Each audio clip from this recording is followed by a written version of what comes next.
And the thing that I'm curious about is whether the things that you fear have changed over the years. No.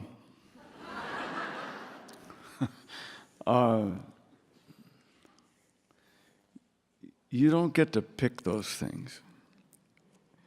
There's a lot about writing a novel that you would think is an exercise in free choice, more free choice than most of us have in our so-called real lives.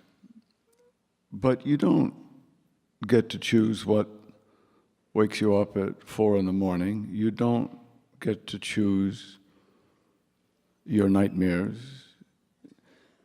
You don't get to choose what you're afraid of that chooses you when you're tired or a little worn down.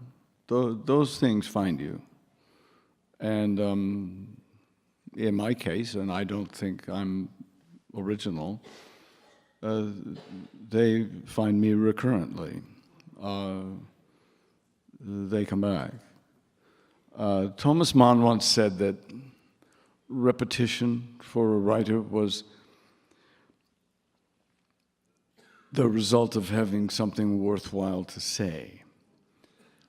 Well, I don't dispute that, but then there are the things that aren't in the area of themes, but more in the area of obsessions. Fear is like comedy. You can't choose to be comic if you're not funny. We all have friends who try, but there's a penalty to being comic, which is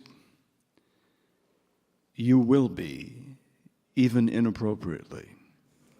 If you see things in a comic way, you will persist in seeing them that way, even in areas of life that many people don't find funny.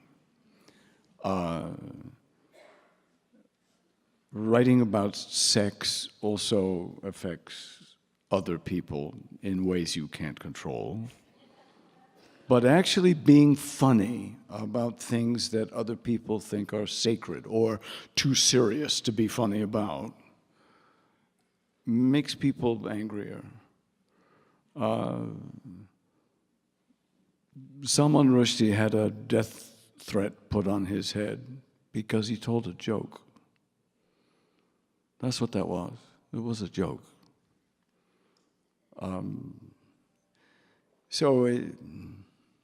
Things just come out that way. Shakespeare was funny in his tragedies. He couldn't help it.